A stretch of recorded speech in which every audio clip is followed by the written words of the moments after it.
안녕하십니까. 저는 이번 디지털 시대의 영어 영문학 최종 발표를 담당하게 된 리테일조의 조원 영어 영문학과 16학번 오인성입니다. 저희 조는 제페토 월드를 활용한 영문학을 강의하는 프로젝트를 진행하였습니다. 이번 발표에서는 제가 만든 제페토 월드를 활용하여 영문학을 설명하는 과정을 보여드리고자 합니다. 우선 목차부터 설명해드리면 첫 번째로 영어의 역사에 대해서 먼저 살펴보고 두 번째로 저희 조의 메인 분야인 영문학에 대해서 살펴볼 것입니다. 마지막으로 팝송에 대해서 살펴볼 예정입니다. 그럼 첫 번째로 영화의 역사에 대해서 먼저 살펴보도록 하겠습니다. 영화의 역사에는 총 9가지의 역사적 주요 사건이 존재하는데 이를 두 파트로 나누어 첫 번째 사건 북유럽 민족들의 침략과 이주부터 다섯 번째 사건인 노르만 정복까지 먼저 살펴본 다음 여섯 번째 사건이 르네상스부터 마지막 아홉 번째 사건인 신대륙 이주까지 살펴보도록 하겠습니다. 이제 본격적으로 첫 번째 사건인 북유럽 민족들의 침략과 이주부터 살펴보도록 하겠습니다.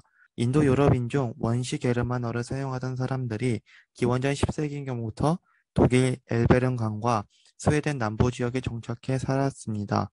이들은 서기 5세기에 브리튼 섬으로 대거 이주를 시작하여 당시 브리튼 섬에 살고 있었던 켈트족을 대체하여 브리튼 섬의 주된 민족을 형성하게 됩니다. 두 번째로 살펴볼 사건은 로마의 지배입니다. 로마는 줄리어스 시저가 기원전 55년에 브리튼 섬을 침공한 이래 빈번하게 공격의 대상이 되었고 기원후 43년에는 클라우디우스 황제가 브리타니아, 즉 로마령 브리튼을 지배하였습니다. 브리튼 섬에 대한 로마의 지배는 게르만족이 끊임없이 로마를 공격함에 따라 400년경 군대를 로마로 철수시킴으로써 끝납니다. 세 번째로 살펴볼 사건은 게르만의 이주입니다. 로마가 브리튼 섬을 떠나자 브리튼 섬은 게르만족의 공격 대상이 됩니다. 그들 중 오늘날 덴마크에 해당하는 북유럽으로부터 앵글족, 섹슨족, 주트족은 대규모로 브리튼 섬에 이주하였고 여기에서 이들을 가리키는 앵글로 섹슨족이라는 말이 생겨나게 되었습니다. 소장민이었던 켈트족은 이들을 야만인이라고 불렀고 이들 새 이주민들은 켈트족은 노예 또는 외국인이란 뜻을 가진 웨일스라 불렀는데 이 말에서 오늘날의 웨일스의 유래가 되었습니다. 네 번째로 살펴볼 사건은 기독교 전파입니다. 로마가 브리튼 섬을 통치하는 동안 기독교가 널리 퍼졌지만 6세기 말 성 어거스틴이 활동하는 동안 브리튼 섬에는 기독교가 광범위하게 급속하게 전파되었습니다. 다섯 번째로 살펴볼 사건은 노르만 정복입니다. 1066년 프랑스 노르망디의 윌리엄 2세가 브리튼 섬을 정복하여 통치하게 되는 사건을 계기로 대규모의 프랑스어 어휘들이 들어오게 되는데 오늘날의 영어에 프랑스어의 조상 언어인 라틴어의 단어가 많은 영향을 끼치게 됩니다. 이때부터 중세영어가 시작됩니다. 네, 여러분 안녕하십니까? 디지털 시대 영어 영문학 최종 발표를 맡게 된 리테일 팀 팀장 이규혜입니다. 저는 오늘 앞서 오인선님께서 발표하셨던 그 영문학 역사의 뒷부분에 대해서 다뤄보려고 합니다. 지금 화면에 보시는 거는 제가 만든 제페토 월드인데요. 먼저 안으로 들어가 보겠습니다. 이렇게 보시는 것 같이 이 건물은 총 3개의 층으로 분리되어 있습니다. 먼저 지하 1층 그 르네상스부터 가보겠습니다. 네, 그럼 먼저 르네상스에 대해서 설명을 해드리도록 하겠습니다. 일단 르네상스는 문예 부흥 또는 학예 부흥이라는 의미로 14세기부터 16세기까지 유럽 내에서 일어난 시대적 정신 운동입니다. 이 운동을 토대로 중세 시대와 근대 시대를 이어주는 아주 중요한 시기가 되었고 여기서 문예 부흥이란 14세기부터 시작해 16세기 말까지 유럽에서 일어난 문화와 예술 전반에 걸친 고대 그리스와 로마 문명의 재인식 또는 재수용을 의미합니다. 이를 토대로 옛 그리스와 로마의 문화과 사상, 예술을 본받아서 인간 중심의 정신을 되살리려고 하는 것이 이 르네상스 운동의 핵심입니다. 이 운동을 통해 지금 앞서 보이시는 이 세 개의 사진과 같이 윌리엄 셰익스피어라는 아주 지금도 유명한 그런 영문학의 대가인 그런 작가가 나왔고요. 여기 뒤쪽에 보시면은 햄릿과 로미오와 줄리엣과 같은 지금까지도 유명한 이런 영문학 작품들을 르네상스 시대에 모두 나오게 되었습니다. 다음으로 위층으로 올라가 보겠습니다. 여기 위층에서는 이 성서에 관련돼서 설명을 드릴 건데요. 그 르네상스 운동은 사실상 이 16세기 초에 인문주의자들이 이 운동을 통해 종교개혁의 원동력이 되었습니다. 그래서 르네상스 운동을 통해서 교회 개혁과 학문적 방법에도 영향을 주었는데요. 앞서 보이는 이런 사진들과 같이 성서에 관련된 그 영문학 작품들이 많이 나왔고요. 특히 이런 그 기독교와 관련된 그런 영문학 작품들이 많이 나오게 되었습니다. 앞서 보이는 사진들은 이러한 영문학들의 그 예시작을 보여주고 있습니다. 네, 그럼 마지막으로 인쇄술과 신대륙의 이주에 관련해 설명드리겠습니다. 일단 위층으로 올라가 보겠습니다. 네, 먼저 인쇄술에 대해서 설명해 드리겠습니다. 이 앞서 보이는 세 개의 사진이 있을 텐데요. 인쇄술은 14세기경, 13세기경에 요하네스 구텐베르크가 금속 활자를 발명하면서부터 인쇄술이 발전하기 시작했습니다. 금속 활자를 발견하기 전까지는 사람이 일일이 손으로 적어야 됐기 때문에 인쇄술이 많이 발전하지 못했고, 종이의 값도 비싼 탓에 책을 접할 수 있는 사람은 오직 그 계급이 높은 사람들만 이 책을 접할 수가 있었습니다. 그 당시 유럽에서도 종교 의식이 강했기 때문이죠. 하지만 그 구텐베르크가 금속 활자를 발명한 이후부터는 그 인쇄술이 급속도로 발전하기 시작했습니다. 앞서 보이는 두 개의 사진, 왼쪽에 오른쪽과 가운데 사진이 보이실 텐데요. 이 두 개의 사진을 통해 인쇄술이 향후 급격하게 발전된 것을 확인할 수 있습니다. 그리고 왼쪽 첫 번째 사진은 이런 인쇄술을 바탕으로 해서 만들어진 그런 영문학 작품의 한 예시입니다. 네, 마지막으로 바로 옆에 있는 그런 신대륙과 관련된 이야기를 해보겠습니다. 사실 신대륙 이주설은 아메리카 대륙의 유럽 식민지화설과 관련이 있는데요. 사람들이 대표적으로 알고 있는 것은 그 영국 청교도 신자들이 종교의 자유와 압박 속에서 벗어나기 위해 이렇게 아메리카 신대륙으로 이주하는 그런 사실을 예로 들 수 있는데요. 왼쪽 첫 번째 사진과 같이 처음에는 영국이 먼저 식민지를 했지만 콜럼버스가 15세기에 이렇게 신대륙을 발견한 이후부터는 유럽의 많은 나라들이 이렇게 서로 각자 다른 땅을 이렇게 식민지화하면서 시작이 되었습니다. 물론 콜럼버스가 신대륙을 가장 많이 찾긴 했지만 그 당시 영국인들이 제일 먼저 이주를 했기 때문에 지금의 아메리카 신대륙 이주설이 나오게 된 것입니다. 오른쪽 사진을 보면은 영문학 관련된 작품이 하나 나와 있는데요. 콜럼버스가 신대륙을 발견한 이후부터는 이런 영문학에도 한층 더 변화된 바람이 불어왔습니다. 지금까지 유럽에서 발전된 거와는 다르게 이 신대륙의 발견을 통해서 이런 영문학의 발전이 또 한층 더 성장할 수 있게 되었고, 기존 유럽 문명화되었던 영문학이 이제는 이런 신대륙 문명에도 이런 영향을 미쳐서 그 문명과도 관련된 이런 영문학 작품들이 많이 나오게 된 것입니다. 저는 그 중에서 한 예시 작품을 이렇게 오른쪽 사진에다가 전시를 해보았습니다. 저는 리테이조에서 영문학 부문을 맡게 된 20학번 영문과 손민선입니다. 저는 오늘 제가 직접 제작한 제페토 월드를 활용해서 다양한 테마의 영문학 탐험을 진행해 보려고 합니다. 준비되셨나요? 그럼 출발합니다. 카페 내부 1층의 모습은 이러합니다. 그리고 조금 더 확대해서 확인해 보자면 저희 직원분 뒤에 있는 깨알 같은 영문학 일러스트로 영문학 카페임을 암시해 보았습니다. 자, 이제 옆 건물로 넘어가 보도록 하겠습니다. 보시다시피 옆 건물은 흑인 문학에 대해 다루어 보았습니다. 자, 그러면 저는 이제 왼쪽에 있는 영문학 작가들에 대해서 분석하는 시간을 가져보고자 합니다. 안녕하세요. 카페에 들어선 내부 모습은 이러합니다. 왼쪽부터 제인 오스틴, 에밀리 브론테, 그리고 샬롯 브론테입니다. 작가님들은 모두 여성에게 희생이 강요되고 교육의 기회가 주어지지 않고 여성의 역할은 그저 부잣집으로 시집을 가서 남편에게 순종하고 아이를 낳아 다음 세대를 위해 희생하는 어머니의 역할로만 구분되던 시대에 활동한 작가라는 공통점이 있습니다. 저는 새 작가님들의 사랑소설들을 특히 좋아하는데요. 먼저 제인 오스틴님의 오만과 편견 추천드립니다. 모든 것을 다 가진 오만한 남자와 그에 대해 편견을 가지고 있던 여성의 이야기입니다. 아마 많은 분들이 제목이라도 들어보시지 않으셨을까 할 정도로 유명한 작품이라고 생각이 되는데요. 사실 줄거리만을 보면 그냥 평범한 사랑소설 아니야? 라고 하실 수도 있을 것 같습니다. 하지만 두 남녀 사이에 갈등이 심화되는 과정에서 가려져 있던 서로에게 엉켜있던 오해들이 풀어지는 장면은 이 명작이라고 칭송받는 이유를 잘 드러낸다고 생각을 합니다. 그렇기 때문에 매우 강력 추천드리는 오만과 편견이었습니다. 그리고 두 번째로 에밀리 브론트 작가님입니다. 제가 제일 좋아하는 영문학 작가분들 중에 한 분이신데요. 저는 폭풍의 언덕을 정말 추천합니다. 아마 읽고 나신다면 아니 사랑에 눈먼 남자의 한 맺힌 복수를 글로 이렇게까지 사람이 표현해낼 수 있어? 하는 생각이 드시지 않을까 합니다.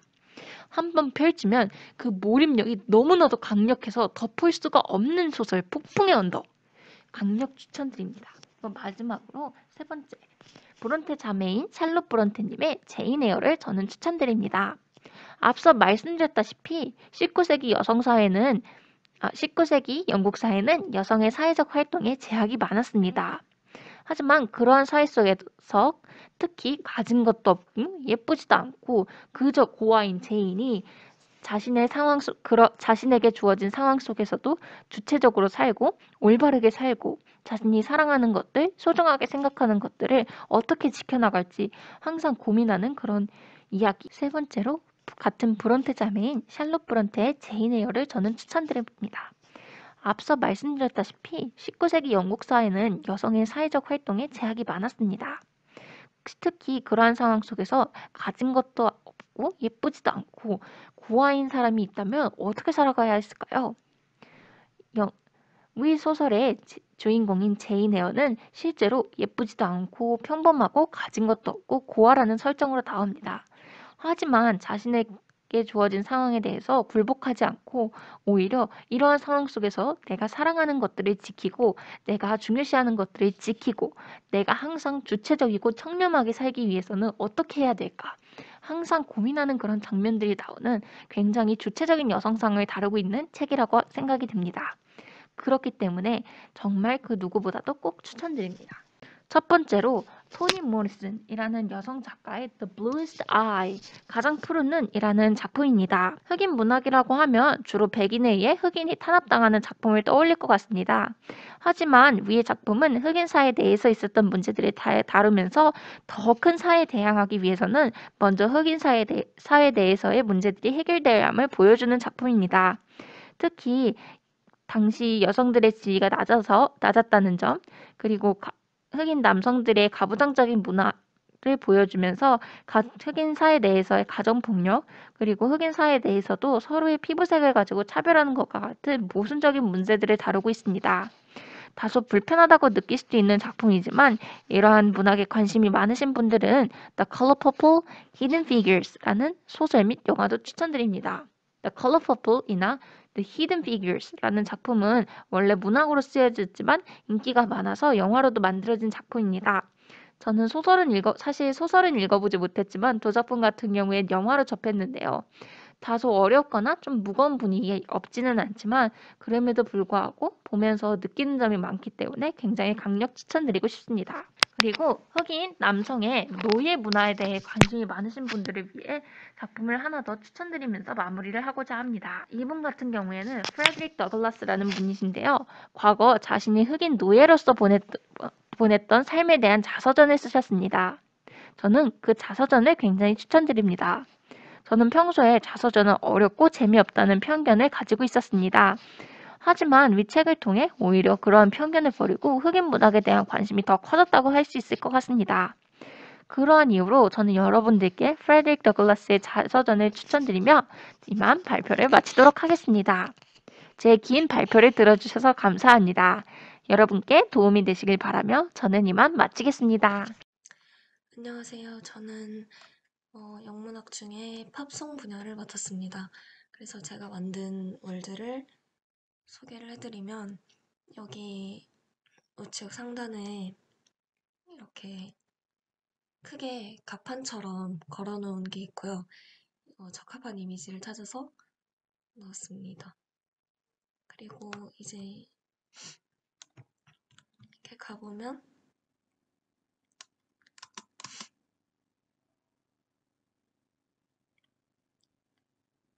1층부터 소개를 해드릴게요.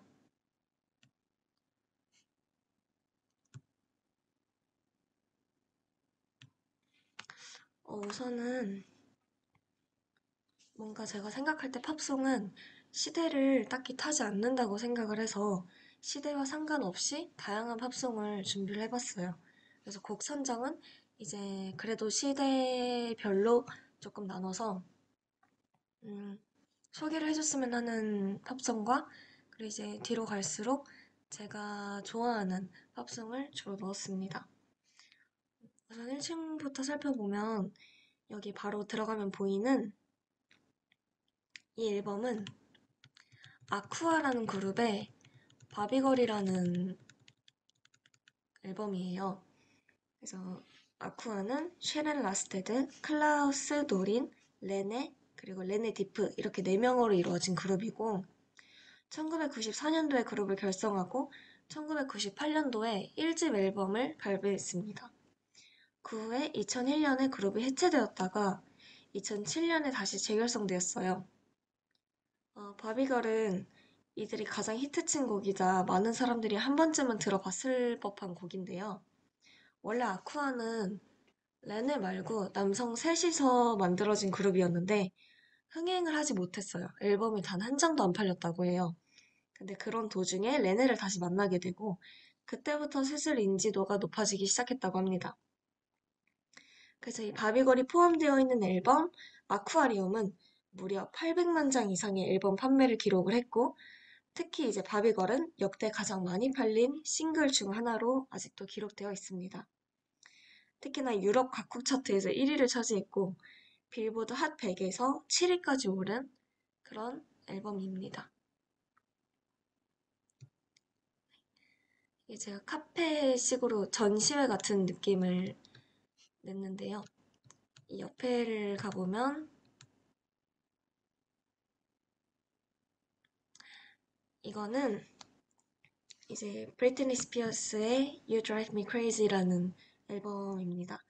브리트니 스피어스는 구설수에 좀 많이 오른 인물인데 데뷔부터 성공적이었어요.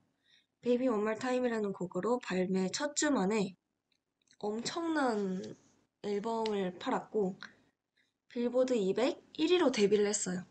그래서 당시 17세 나이인데 데뷔와 동시를 거의 1위로 차지를 한 거고요. 크레이지는 1999년에 발매한 되게 가사가 사랑스러운 곡입니다. 2층으로 올라와 보면 이제 제일 먼저 보이는 게 휘트니 위스턴의 I'll Always Love You라는 곡이에요. 이 가수와 이 곡을 모르는 사람은 거의 없을 거라고 생각이 돼요. 그래서 발매 3주 만에 미국의 각종 인기 차트를 휩쓸더니 급기야는 빌보드 차트를 14주 동안이나 연속으로 정상을 차지해서 팝 역사상 최장기간 정상 정복이라는 최고의 신기록을 남긴 곡입니다. 이 곡은 원래 컨트리 싱어송라이터로 우리에게 잘 알려진 가수 돌리 파튼의 곡이었는데요. 엄청난 인기를 거둔 건 아니었어요.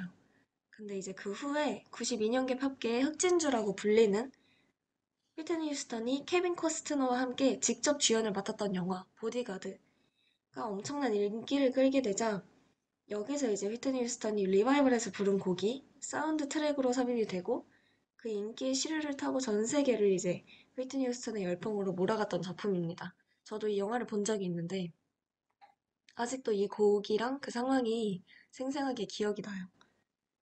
그래서 이제 국내에서도 엄청난 앨범 판매고를 올리면서 한동안 휘트니 휴스턴풍의 R&B가 새로운 바람을 불러일으키기도 했습니다. 둘리 파튼, 이제 원곡인 둘리 파튼의 컨트리적인 터치로 해석을 하면서 잔잔한 매력을 더해주는 동시에 휘트니 휴스턴은 이제 영화의 극적인 장면과 더불어 파워풀한 가창력으로 도화적인 느낌을 주고 있습니다.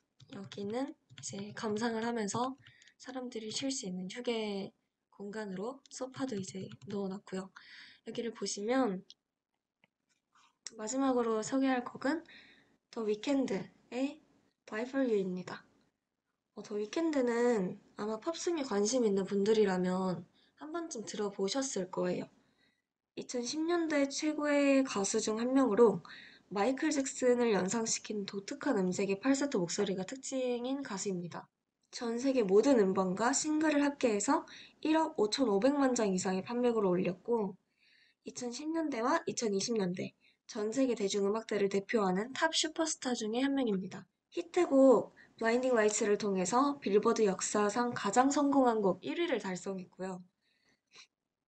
빌보드 선정 올타임 남성 아티스트와 빌보드 선정 2010년대 톱 아티스트 100명 중에 14위에 그리고 2020년도 빌보드 핫100 연간 차트 1위에 모두 이름을 올렸습니다. 또한 2021년 빌보드 뮤직 어워드의 주요 부분인 탑 아티스트 및 탑 100, 탑 핫100 수상, 그리고 그래미 어워드 3회 수상 및 10회 노미네이션, 2020년 타임지 선정 가장 영향력 있는 아티스트 100인 등등 아주 많은 음악적 성과를 인정받은 가수입니다. 그래서 이제 Die For You는 2016년도에 발매한 스타보이 앨범의 수록곡이에요. 2027년 8월 초에 어번 AC 라디오를 통해서 홍보된 곡이고 같은 해 9월 19일 미국의 리드믹 컨템포러리 라디오를 통해서 5번째 앨범 싱글로 발매가 되었습니다. 스타보이 같은 경우는 미국 내에서 800만 장 이상의 판매고를 올렸습니다. 그래서 2016년부터 2019년까지 R&B 시장에 상당한 영향력을 과시했고요. 3집은 앨범 차트에서 현재까지 연속으로 무려 180주 넘게 이름을 올리고 있으며 위켄드는 탑 100 아티스트 차트 내에서도 10위권 내에 계속 자리를 잡고 있습니다. 네, 이렇게 제가 소개해드릴 영문학 중에 팝송 분야는 끝이 났습니다. 제가 조작도 조금 서툴고 이런 제페토 월드를 처음 접해봐서 보시기에 조금 어지러우셨을 수도 있는데 아무튼 네, 이렇게 소개를 마치겠습니다. 마지막으로 이번 프로젝트를 통해서 느낀 점에 대해서 설명하고 발표를 마무리하도록 하겠습니다. 우선 저희가 처음에 제페토 월드를 하게 된 계기부터 설명드리면 2016년 7월에 출시된 포켓몬스터 시리즈 스핀오프 모바일 애플리케이션의 게임으로서 증강현실을 이용해서 현실에서 나타나는 포켓몬을 잡거나 즐기는 컨셉의 게임인 포켓몬고가 전 세계적인 인기를 끌었고 2017년 1월 24일에는 우리나라에도 포켓몬고가 출시되어 전국적으로 인기를 끌기 시작하면서 증강현실에 대한 관심이 커짐에 따라 증강현실에 대한 관심이 많아졌고 이에 따라 2018년 출시된 네이버 Z가 운영하는 증강현실 아바타 서비스이자 국내 대표적인 메타버스 플랫폼인 제페토가 10대 등 젊은 층을 중심으로 인기를 끌고 있으며 2021년 현재 2억 명 이상의 이용자를 보유하고 있기 때문에 저희의 관심 분야인 영문학을 제페토 월드를 통해서 설명하면 어떨까 하는 생각에 제페토 월드를 프로젝트의 수단으로 활용하게 되었습니다. 하지만 모든 조원들이 제페토 월드를 처음 사용하는 까닭에 제대로 된 활용 방법을 알게 되기까지 많은 시간이 필요했고 제페토 월드 내부에서도 완성된 제페토 월드 맵을 리뷰하여 대중에게 공개되기까지 1주에서 2주라는 시간이 소요되어 굉장히 불편하다는 생각을 하게 되었습니다. 또한 하나의 월드맵을 이용하여 공동 작업이 불가능하기 때문에 조원들이 각자 자신만의 월드맵을 만들어야 한다는 점이 저희 프로젝트의 최대의 걸림돌로 작용하였습니다. 하지만 그럼에도 불구하고 팬데믹으로 인해 비대면 산업이 발달하고 있는 현재 상황에서 제페토 월드를 활용할 수 있어서 굉장히 뿌듯했고 앞으로 위에서 말한 불편한 점들이 개선된다면 더욱 많은 사람들의 인기를 끌 수 있는 수단이 될 수 있다고 생각하였습니다. 이상으로 발표를 마치도록 하겠습니다. 끝까지 들어주셔서 감사합니다.